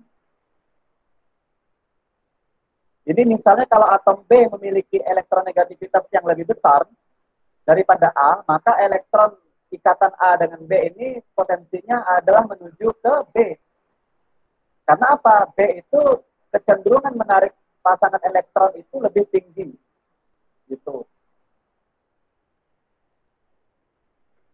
Kemudian A otomatis yang ditinggalkan oleh ikatan tadi oleh elektron kan bermuatan positif, delta positif. Maka A ini punya potensi untuk membentuk ikatan baru. Nah, karena dia udah positif. Maka adanya atom Y yang di sebelah itu ya, itu yang memiliki pasangan elektron bebas, tapi dia memiliki parsial negatif, dia punya PeB. Jadi pasangan elektron yang belum berikatan, maka dia bisa membantu atom B melepaskan ikatan. Dengan cara apa atom B melepaskan ikatan? Nah, dengan cara atom Y memberikan PeB untuk A, membentuk ikatan kimia baru. Nah, gitu. Jadi Y ini mengganggu si A. Si A terpengaruh ya, tertarik dia dengan Y, nah maka di A bisa putus dari B. Nah, gitu ya. Seperti itu. Sehingga ikatan baru yang terjadi itu adalah antara A dengan Y. Jadi dia gantian. Yang berpasangan sekarang bukan A dengan B, tapi A dengan Y, kemudian B-nya putus. Ya. Seperti itulah kurang lebih ikatan secara sederhana. Intinya perilakunya ini sama seperti ya manusia juga ya. Kalau ingin masuk ada ikatan baru, tentunya ikatan yang lama itu terganggu dulu. Tergantung nanti. Apakah terganggunya itu nanti membentuk SN1 atau SN2. Nah, ada lagi tuh nanti tuh. SN1, SN2. Nah, ada yang langsung putus, gitu ya. Jadi, ada yang langsung putus, ada yang bertahap-tahap. Jadi belum diputuskannya, tapi dia udah apa namanya membentuk parsial dengan yang lain gitu ya. Kalau udah bentuk parsial baru diputuskannya. Jadi seperti itu kurang lebihnya. Nanti kita coba lihat ya, ada SN1, SN2 nggak di sini. Nah ini, jadi mekanisme reaksi pemutusan heterolitik ini ya, maka reaksi kimia sintetik itu memerlukan adanya pemberi elektron. Jadi intinya, kalau ingin melihat adanya mekanisme reaksi pemutusan heterolitik itu, harus ada sesuatu pengganggu Y, gitulah ya. Di mana Y itu memiliki elektron bebas. Sehingga apa? Y, karena memiliki elektron bebas, dia bisa berguna, bermanfaat untuk pemberi elektron, sebagai donor elektron. Nah, gitu. Jadi intinya ada yang memberikan harapan lah kepada hubungan antara A dengan B itu. Si Y itulah memberikan harapan. Harapan untuk memberikan elektron, donor gitu ya. Nah, sehingga itu bisa mengganggu hubungan antara ikatan A dengan B. Kurang lebih kayak gitulah kalau dianalogikan ke hubungan apa namanya si A dengan si B ini ya. Nah, jadi ada yang donor elektron, ada yang akseptor elektron, yaitu yang A itu. Nah, itu syarat pertama, harus tahu dulu ya, harus ada yang memiliki PEB ataupun senyawa yang memiliki potensi untuk menyumbangkan mendonor elektron sehingga bisa mengganggu ikatan yang ada. Nah, tentunya yang memberikan elektron itu harus memiliki PEB dan yang menerima elektron itu tentunya harus mengalami kekurangan elektron gitu ya, baru dia bisa menerima. Nah, atau dia terjadi kekosongan elektron pada kulit terluarnya, baru dia bisa menerima donor elektron. Gitu. Jadi misalnya atom yang memiliki PEB itu yang misalnya adalah oksigen, nitrogen gitu ya.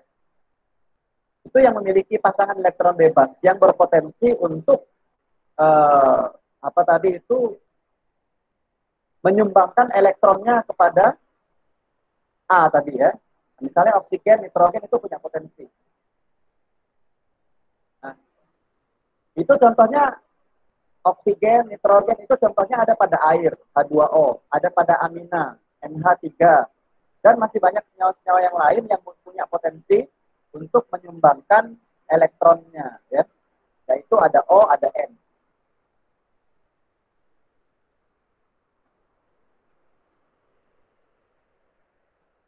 Nah, kenyataannya di alam, atom A yang tadi dimaksudkan fungsinya untuk menerima elektron dari Y, itu kan di alam itu tidak ada tentunya ya, yang tidak bermuatan, yang kehilangan elektron atau bermuatan positif. Karena kan tadi syaratnya agar Y bisa menyumbangkan elektronnya, maka A itu kan harus kondisinya bermuatan positif atau kehilangan elektron. Tapi di alam kan tentunya tidak terdapat kondisi seperti itu. Karena di alam itu kondisinya kan stabil. Nah, bagaimana agar A itu tadi bisa bermuatan positif atau dia kehilangan elektron, sehingga Y bisa masuk untuk memberikan elektronnya sehingga mereka bisa berpasangan. Ya? Nah, maka atom A ya harus dipasangkan atau berikatan dengan golongan atom yang lain dulu, gitu ya, yang memiliki elektronegativitas yang lebih tinggi dibandingkan A. Jadi dia diganggu, ya.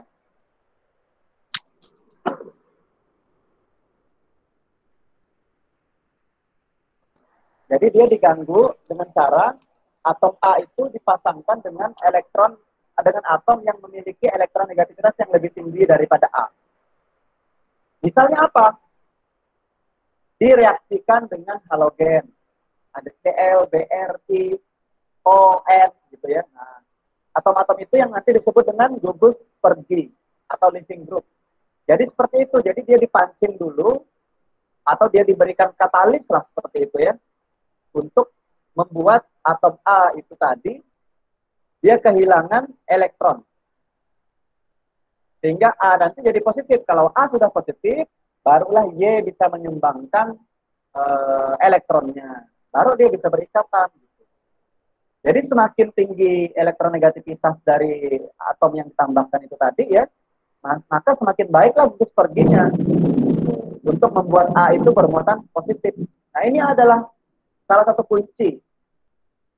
Ya, langkah-langkah untuk menjawab soal-soal tadi di belakang yang diberikan, bagaimana memprediksikan mekanisme reaksi, memprediksikan reaksi kimia. Langkah-langkahnya 4 saja ini kurang lebih. Maka langkah pertama adalah tentukan mana atom Y yang memiliki PEB. Jadi cari dulu mana sih si Y itu yang memiliki PEB, yang berfungsi untuk mendonorkan elektronnya. Nah, habis itu tandai dulu atom dengan muatan parsial.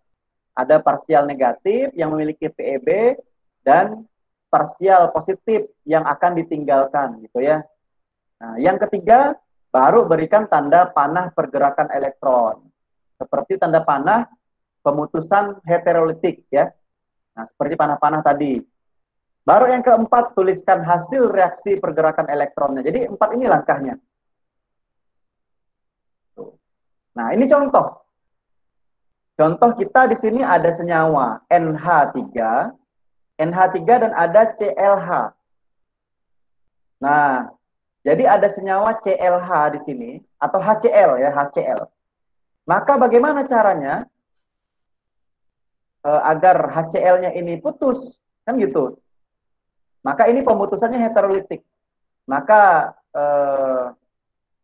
H ini kita anggap sebagai A ya. NH3 itu kita anggap sebagai Y. Maka Y tadi itu kan yang berpotensi untuk mendonor elektron. Salah satunya kan yang memiliki N, yang memiliki O misalnya ya. Di sini contohnya adalah selain air adalah NH3 yang memiliki N. Nah, jadi NH3 ini fungsinya sebagai Y yang nomor 1 ini. Karena Y punya potensi menyumbangkan elektronnya karena dia punya pasangan elektron bebas. Nah, langkah pertama tadi apa? Cari yang punya elektron bebas, pasangan elektron bebas. Yaitu tadi apa? Ada Y-nya itu NH3. Yang nomor 2 yang ingin kita putuskan adalah HCl. Maka kita yang langkah kedua tentukan parsial mereka. Ada parsial positif, ada parsial negatif. Kira-kira mana yang punya potensi parsial negatif? Parsial negatif tentunya yang memiliki elektronegativitasnya yang lebih tinggi. Nah, Cl di sinilah yang memiliki elektronegativitasnya yang tinggi. Lihat saja di tabel SPU dia ada di kanan ya, golongan 7, sementara H di kiri golongan 1 ya. Nah, tentunya parsial negatif kita lekatkan di Cl, parsial positif dilekatkan di H. Maka sekarang beri tanda panah, langkah ketiga kan gitu, beri tanda panah. Nah, tanda panahnya tentunya bagaimana? Dari ikatan menuju sesuatu yang bermuatan elektron negativitasnya lebih tinggi. Berarti dia mengarah kepada yang delta negatif. Berarti panahnya ini akan mengarah ke Cl. Nah, yang dituju oleh panah berarti dia akan bermuatan negatif, yang ditinggalkan bermuatan positif. Kemudian kalau sudah seperti ini, baru langkah yang keempat adalah menggambarkan mekanismenya. Kita hubungkanlah NH3 tadi yang bermuatan negatif karena memiliki pasangan NH3 itu yang memiliki pasangan elektron bebas, maka dia bisa menyumbangkan elektronnya, mendonorkan ke H+, karena H ditinggalkan oleh ikatan mereka yang tadi ikatannya menuju ke Cl. Nah, seperti itulah panahnya. Maka setelah terjadi ini, maka gambarnya menjadi gambar seperti nomor 4. Maka kalau digambarkan hasil reaksinya adalah seperti yang 4 paling kanan itu. Maka mereka akan terbentuk menjadi Cl-, ini adalah B tadi, B- ya, plus H yang berikatan dengan NH3+, ya. Nah, seperti itu. Jadi ini adalah langkah-langkah. Bagaimana? Ramalkan hasilnya. Hasilnya tadi yang di bawah ini. Bagaimana mekanisme reaksinya? Mekanisme reaksinya adalah tahapan-tahapan tadi. Bagaimana caranya? Tentukan yang mana yang PEB sebagai Y. Yang kedua, beri tanda parsial negatif, parsial positif. Yang ketiga, beri tanda panah. Yang keempat, baru dituliskan reaksinya mereka tadi. Tuliskan hasil reaksinya berdasarkan pergerakan elektron. Nah, seperti itu ya. Ini contohnya. Contoh yang kedua, silahkan nanti bisa dibaca lebih lanjut. Sama konsepnya seperti yang tadi. Nah, sudah ada penjelasannya di sini contoh yang kedua. Bisa nanti dibaca lebih lanjut. Ya. Nah, tidak saya jelaskan satu persatu semuanya, karena intinya konsepnya sama. Nah, sini sudah dilengkapi dengan narasi penjelasannya. Nanti bisa dibaca lebih lanjut. Contoh 3 pun sama. Gitu. Jadi saya memberikan banyak contoh. Tadi yang kita jelaskan cukup 1 contoh. Nah, ini ada BR2 ya, dan seterusnya. Menjadi apa? Narasinya juga sudah disiapkan di bawah ya. Agar apa? Agar mempersingkat waktu kita ya. Jadi saya menyampaikan inti-intinya saja. Nah, sekarang di waktu yang tersisa mari kita lihat bagaimana mekanisme reaksi pada atom karbon ya. Nah, jadi tadi udah dijelaskan sebenarnya ada homolitik, ada heterolitik ya. Ini sudah dijelaskan sama saja seperti yang sebelumnya. Bagaimana mereka terbentuk. Nah, kemudian ada yang elektrofil, nukleofil juga tadi sudah disinggung. Mana yang disebut elektrofil ya, tentunya yang bermuatan positif. Nukleofil tadi yang bermuatan negatif, hasil pemutusan mereka ya. Nah, di sini ada contoh reaksi. Kita langsung saja ke mekanisme reaksi. Nah, di sini juga ada latihan dan ada juga jawabannya ya, sudah diberikan. Ada materi lanjut tadi terkait dengan contoh reaksinya, ada latihan dan ada contoh jawabannya di sini. Sekarang kita langsung masuk ke jenis-jenis reaksi saja ke sini. Nah, jadi kalau reaksi tadi, paling tidak kalian harus mengenal beberapa jenis reaksi, bagaimana terjadinya ya. Nah, ada reaksi adisi. Jadi reaksi penambahan, berarti ada yang ditambahkan. Gitu ya. Misalnya ada alkena, alkuna, aldehid, keton ya. Ada reaksi eliminasi, berarti ada yang hilang. Nah, misalnya apa? Ada alkohol, alkil halida, alkil dihalida ya. Ada substitusi, berarti mengganti. Ada gugus yang diganti. Nah, dan contoh-contoh yang lain.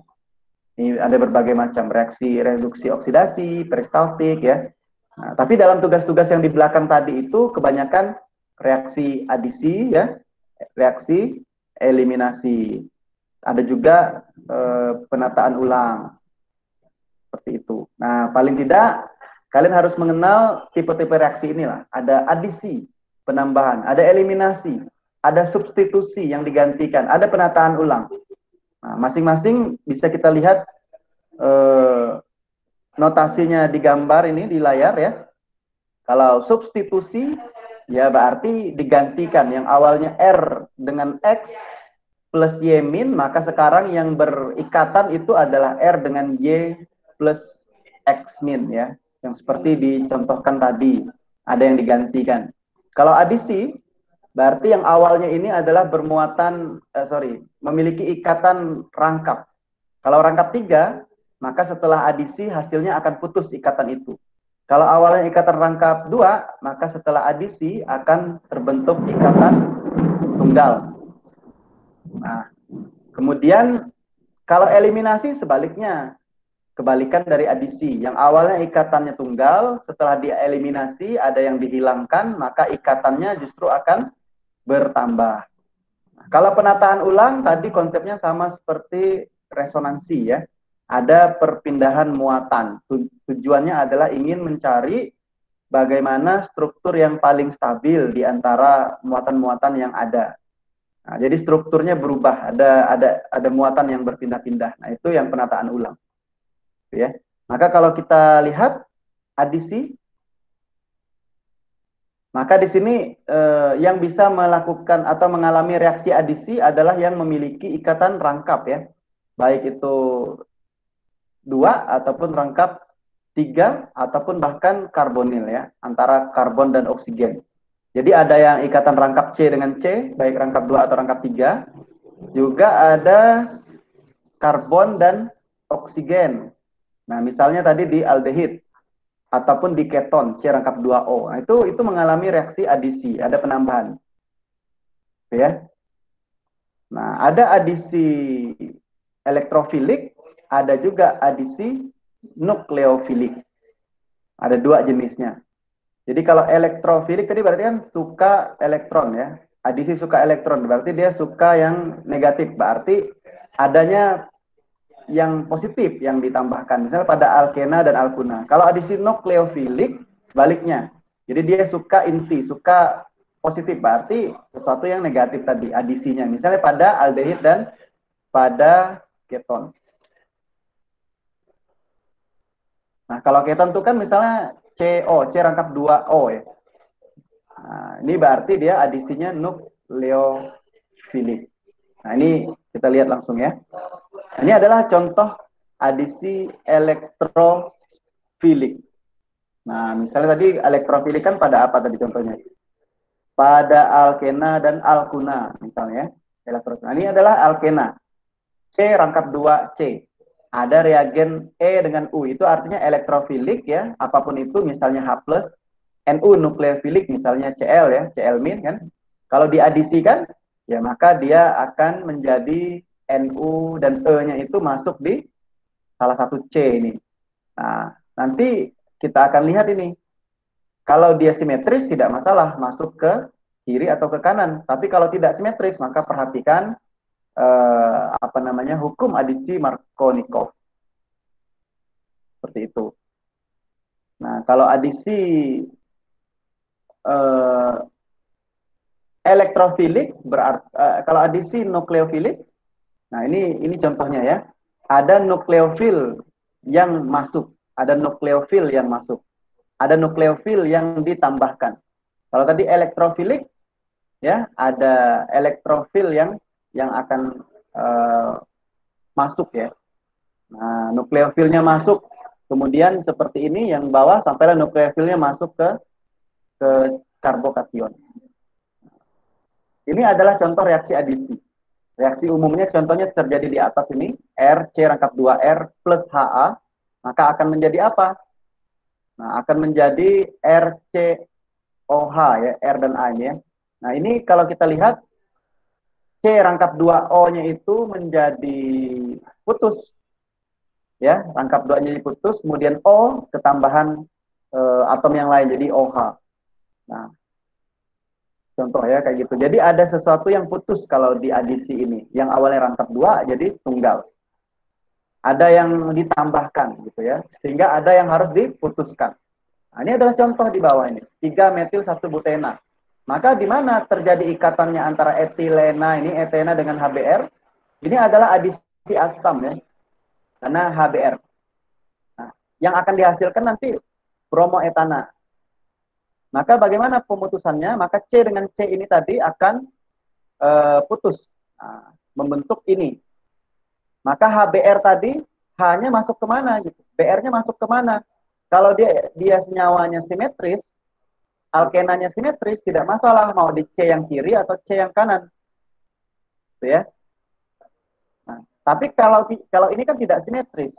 3 metil 1 butena. C yang sebelah kanan hanya mengikat 2H. C yang sebelah kiri mengikat 1H.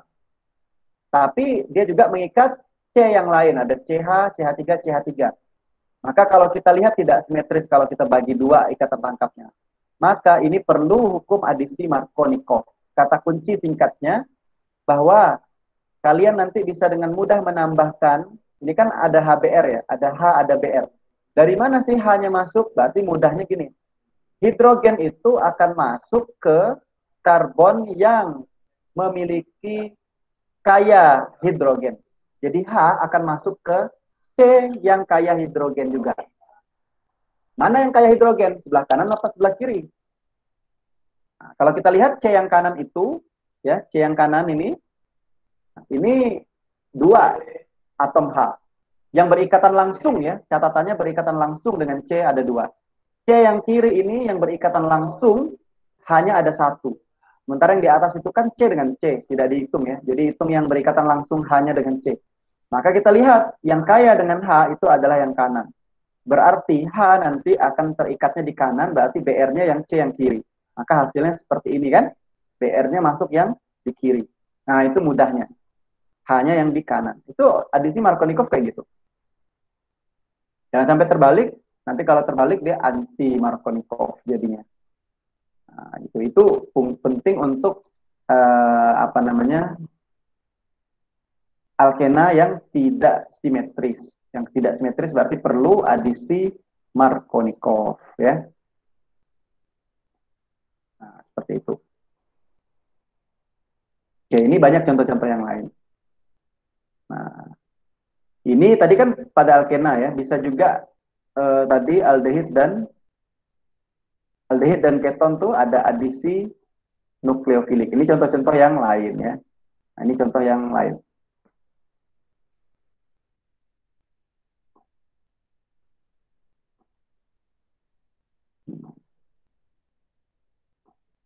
Oke, kalau ini salah satu ya, ini ada rangkap yaitu C rangkap 2O.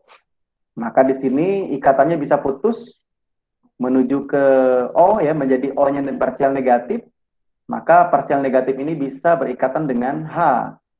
Nah, yang di kanan ini adalah tadi Y ya, pengganggu di sini ya, H. Jadi dia bisa mengejar H karena HOH ini kan H plus OH min. Nah, OH minnya ini akan mengejar ke C yang positif atau C karbokation. Nah, ini contoh-contohnya. Jadi bisa terjadi adisi itu pada alkena, bisa pada aldehid, bisa pada keton. Kemudian yang kedua ada eliminasi pengurangan. Berarti ada sesuatu yang dihilangkan dari atom itu. Ada yang pergi gugusnya. Digantikan dengan apa? Diganti dengan atom hidrogen. Nah, karena adanya misalnya asam kuat, basa kuat ya. Nah, kemudian tentunya kalau eliminasi yang awalnya rangkap tunggal jadi ganda, rangkap dua. Yang rangkap dua jadi rangkap tiga. Jadi kebalikan dengan adisi. Ini contohnya. Nah, yang awalnya tunggal, maka dia jadi rangkap. Tapi ada yang dihilangkan. Apa yang dihilangkan nih? Misalnya RCH2, CH2 ya. Dia menjadi CH2. Jadi ada satu H yang hilang. H yang hilang inilah yang akan berikatan nanti dengan asam atau basa. Misal kalau basa OH misalnya, maka OH dari basa itu akan berikatan dengan H plus dari C yang hilang tadi. Jadi H2O gitu ya. Seperti itu. Ini contohnya di samping ini, di bawah. Antara reaksi alkil halida ya, karena alkil ini memiliki halidanya Br dengan suatu basa. Jadi selalu katalisnya itu basa, asam ataupun pemanasan ya, eliminasi ini. Nah, kemudian menghasilkan asam dan alkena. Jadi nanti yang dihasilkannya ada asam dan ada alkena. Jadi yang awalnya tunggal jadi rangkap dua. Nah, ini mekanisme seperti ini. Nah, ini nanti hasil akhirnya jadi seperti ini. Jadi kalau digambarkan ini kan C, kemudian CH3 ini ya, CH3, CH2, Br kan ya. CH3, CH2, Br. Nah, yang berpotensi untuk membentuk ikatan perangkap itu adalah antara C dengan C.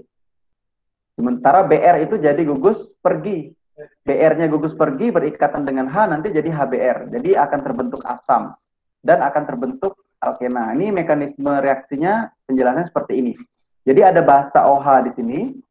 Basa OH itu bisa NaOH, bisa KOH. Pokoknya segala sesuatu yang memiliki OH atau bisa juga yang memiliki asam. Tapi kalau contoh di sini yang basa ya. OH min lah ya. Jadi OH minnya ini akan mengambil proton alfa. Ya, proton alfa itu berarti proton yang terikat pada C pertama ya. Nah, proton alfa.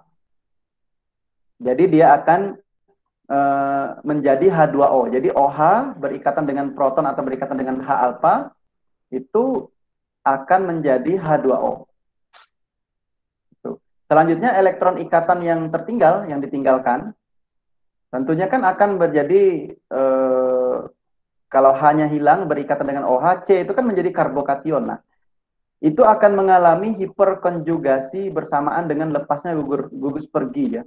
Gugus perginya tuh Br, jadi Br min. Nah, sehingga akhirnya dia menjadi HBr, karena Br-nya putus berikatan dengan H, jadi HBr karena adanya H2O. Nah, kemudian adanya proton ya, adanya abstraksi proton karena adanya basa OH tadi. Kemudian terjadinya hiperkonjugasi, pelepasan gugus pergi itu terjadinya itu secara serempak semuanya ini. Nah, singkat cerita ya bahwa di sini akan terbentuklah C rangkap 2C, kemudian Br-nya menjadi gugus pergi, putus berikatan dengan H jadi HBr. Jadi itu jadi hasil samping. Nah, eliminasi. Nah, ini adalah contoh yang lain. Dia dieliminasinya dengan asam. Kalau tadi kan dengan basa. Nah, berarti kalau ini dengan H2SO4. Terbentuknya sama juga. Jadi C2H4 ataupun etena ya, jadi etena dan juga H2O. Kalau tadi dengan basa kan menjadi asam ya. Kalau ini jadi air. Nah, mekanisme seperti ini. Jadi ada gugus OH alkohol, dia terprotonasi karena adanya proton asam sulfat. Jadi H dari H2SO4 itu ya akan memprotonasi OH-nya alkohol. Sehingga elektronegativitas O itu jadi meningkat, seperti yang tadi ya. Elektronegativitas meningkat karena adanya protonasi. Nah, tentunya karena protonasi O-nya meningkat, jadi menarik elektron ikatan itu antara C, elektron yang berada di antara atom C dengan O, nah itu juga meningkat ya. Sehingga apa? Sehingga ada H2O yang akan dilepaskan sebagai gugus pergi di sini. Ada H2O ya, akan berpotensi untuk dilepaskan. Nah, sehingga di sini ada CH3 ini akan membentuk karbonium. Akan membentuk karbonium ya, artinya C negatif ya, karbonium atau karboanion. Nah, itu tentunya yang akan dinetralisir oleh salah satu dari pasangan elektron antara C dengan H. Di sini kan C-nya bermuatan negatif. Tentunya akan dinetralisir oleh H yang ada di situ ya. Di situ kan banyak H. Maka H salah satunya akan menetralisir sehingga dia akan menjadi lebih stabil ya. Nah, jadi akan bentuk CH dari metil atau CH3 itu akan berikatan di C negatif itu. Nah, itulah yang disebut dengan hiperkonjugasi. Jadi akan terbentuk yang awalnya C rangkap tunggal akan menjadi ikatan tunggal akan menjadi C rangkap. Karena apa? Karena H tadi elektronnya di sini masuk ke ikatan. Nah, jadi ikatan pi dia. Nah, singkat cerita ya, eliminasi selalu ada yang dihilangkan. Di sini yang dihilangkan adalah H2O. Kalau tadi H juga ya, HBr misalnya. Dan yang terbentuk ikatan rangkap yang awalnya tunggal. Nah, kalau substitusi, nah ini substitusi ini ada SN1, ada SN2 seperti yang diceritakan tadi yang intinya kan diganti. Pasangannya diganti. Yang tadi A ikatan dengan B ya, ada Y, maka ya justru yang berikatan dengan A dengan Y.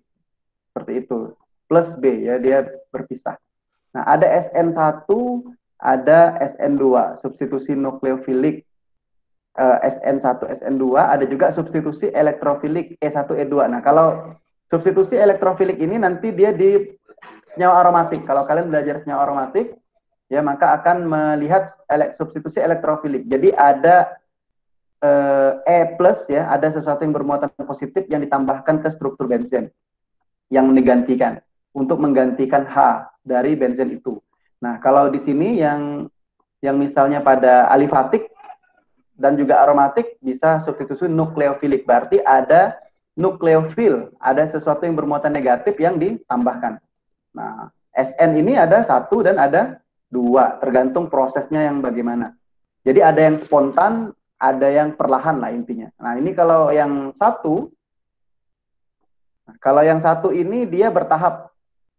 Nah, ada tahap 1 ya.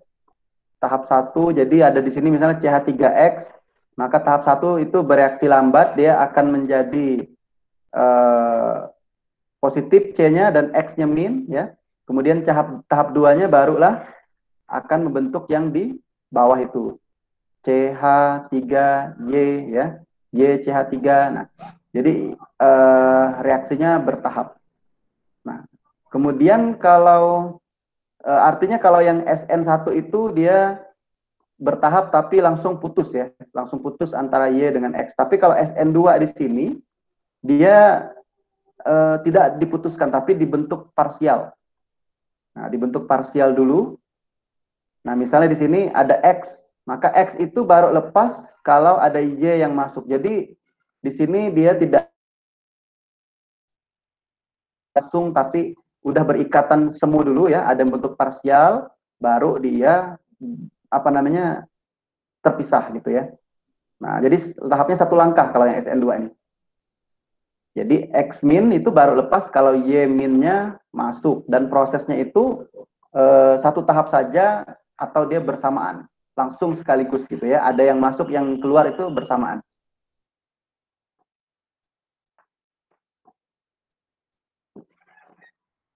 Nah, kalau penataan ulang ya tentunya ada pergeseran elektron. Jadi kalau ini contoh, ini pergeseran elektronnya akan menghasilkan berbagai macam struktur ini. Ada berbagai macam. Tapi mana yang paling stabil dari 6 kemungkinan ini? Nah, inilah yang dicari, mana yang paling stabil. Itulah yang reaksi penataan ulang. Nah, mungkin seperti itulah kurang lebih ya. Kalau tadi ditanya reaksi adisi apa yang terjadi gitu.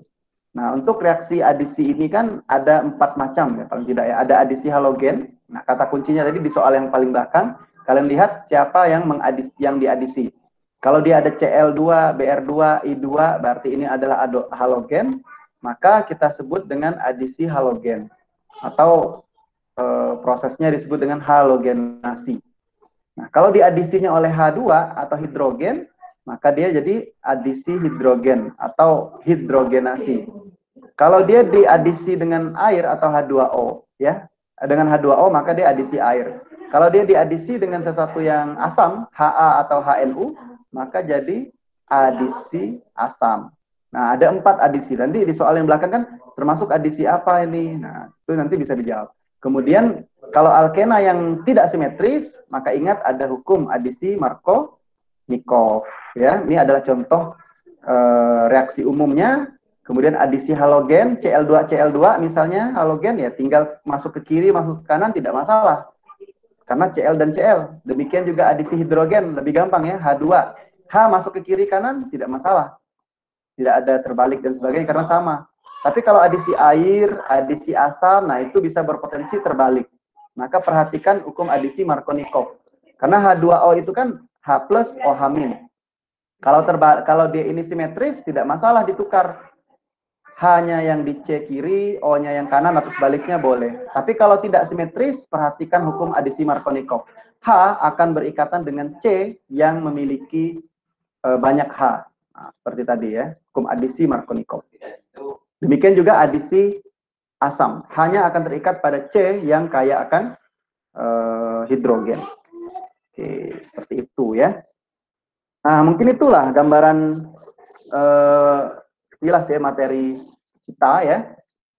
Jadi ada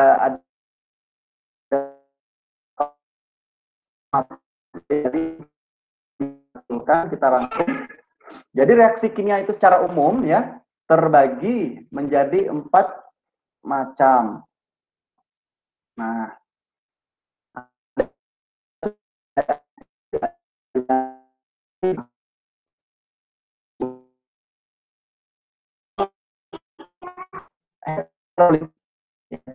untuk terjadi kimia dengan komponen reaksi yaitu pada nukleus. Jadi Maaf Pak, saya berputus.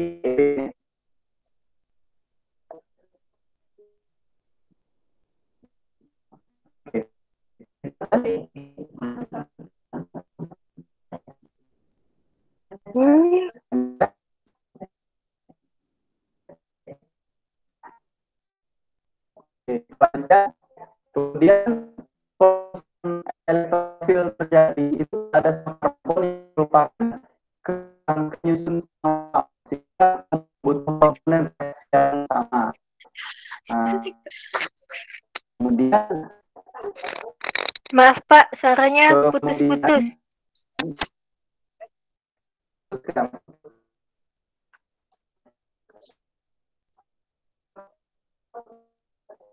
Suara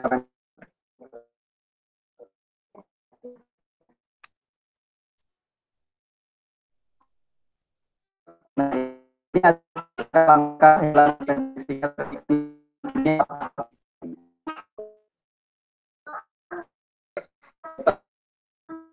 memiliki tulisan parsialnya dituliskan pindahan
Oke, tes.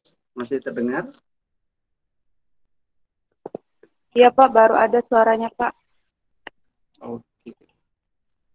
Oke, selain berapa tadi yang tidak terdengar dengan baik tuh? Kesimpulan kah? Rangkuman?